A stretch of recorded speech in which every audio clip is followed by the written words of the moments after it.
ఎన్నికల ముందు వరకు ఎగిరెగిరి పడ్డారు. పార్టీ టికెట్ కోసం తెగ ప్రయత్నించారు. అధినేతను ప్రసన్నం చేసుకునేందుకు నానా పాట్లు ఫీట్లు చేశారు.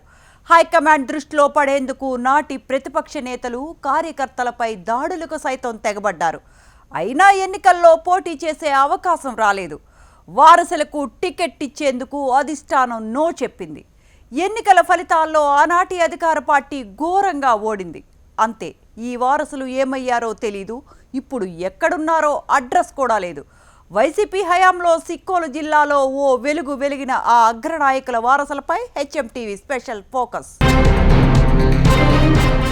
తల్లిదండ్రులు అధికారంలో ఉన్నప్పుడు తనయులు రెచ్చిపోయారు. ప్రతిపక్ష నేతలపై దాడులకు సైతం వెనకాడలేదు. ఎవరైనా వైసీపీని విమర్శించినా, ప్రభుత్వ తీరును ప్రశ్నించినా ఇక అంతే సంగతులు. ఇదంతా వైసీపీ అధికారంలో ఉన్నప్పుడు ప్రజలు గద్దెదించేశారు. అంతే, సీన్ రివర్స్ అయింది. ఘోరంగా ఓటమి పాలయ్యాక తాము చేసిన తప్పులకు శిక్ష తప్పదనే భయంతో ఎక్కడి వారక్కడ అంతా సైలెంట్ అయిపోయారు. ఒకరేమో అప్పుడప్పుడు కనిపిస్తున్నారు, మరొకరేమో సైలెంట్గా మకాం మార్చేశారు. ఇక జూనియర్ జగన్ మాత్రం రోగం వచ్చిందని ఆస్పత్రిలో చేరిపోయారు. జగన్ హయాంలో సిక్కోలు జిల్లాలో చక్రం తిప్పిన ధర్మాన సోదరులతో పాటు మాజీ సభాపతి తమ్మినేని సీతారాం వారసులు ఎక్కడా అడ్రస్ లేకుండా పోయారంటూ జిల్లావాసులు గుసగుసలాడుతున్నారు. ఏ ఇద్దరు రాజకీయ విశ్లేషకులు కలిసినా ఆ ముగ్గురు వారసులపైనే చర్చ జరుగుతోందట.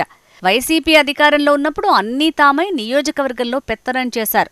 మాజీ డిప్యూటీ సీఎం ధర్మాన కృష్ణదాస్ కుమారుడు డాక్టర్ చైతన్య పొలాకి మండలం జడ్పీటీసీగా పనిచేశారు.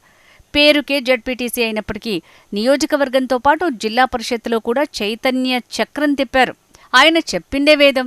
చివరికి నరసన్నపేట నియోజకవర్గంలో ఏ చిన్న పని చేయాలన్నా సరే ముందుగా చైతన్య అనుమతి తప్పనిసరి. ఇక మరో మాజీ మంత్రి ధర్మాన ప్రసాదరావు.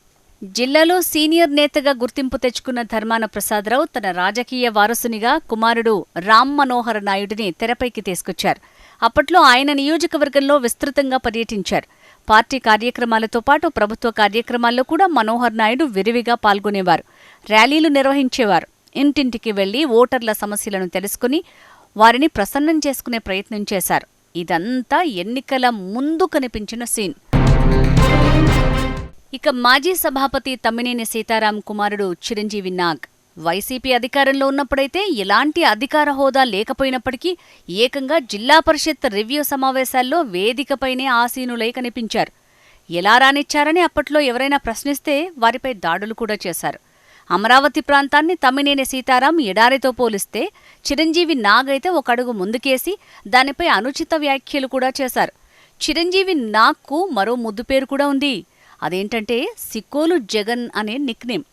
జగన్ని బాగా ఇమిటేట్ చేస్తాడని నాగ్ను సిక్కోలు జగన్ అని అభిమానులు పిలుచుకుంటారు. ఎన్నికల్లో వారసులు పోటీ చేసేందుకు ఈ ముగ్గురు నేతలు కూడా బాగా ప్రయత్నం చేశారు. తమ వారసునికే టికెట్ ఇవ్వాలని అధినేతపై ఒత్తిడి కూడా తీసుకొచ్చారు. సర్వే ఫలితాలు కూడా మార్ఫింగ్ చేసి వైసీపీ పెద్దలకు పంపారు.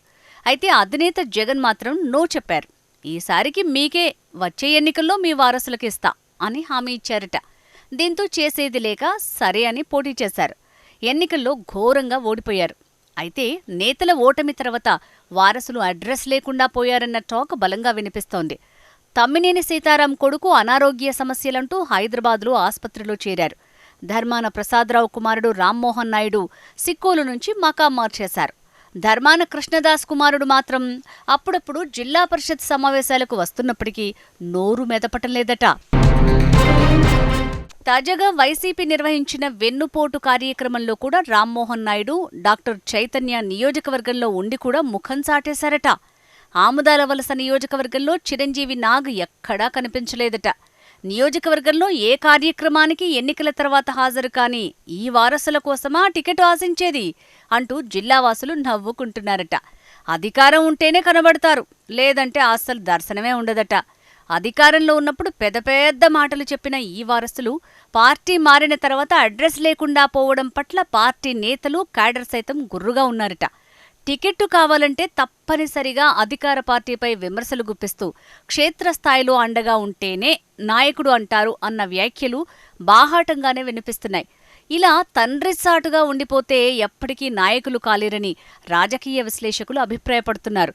రాబోయే రోజుల్లో ఈ వారసులు తమంతట తాముగా బయటకొస్తారో, తండ్రి చాటుగా ఉంటూ సీట్ కావాలని అడుగుతారో వేచి చూడాల్సిందేనన్న చర్చ జిల్లాలో సాగుతోంది.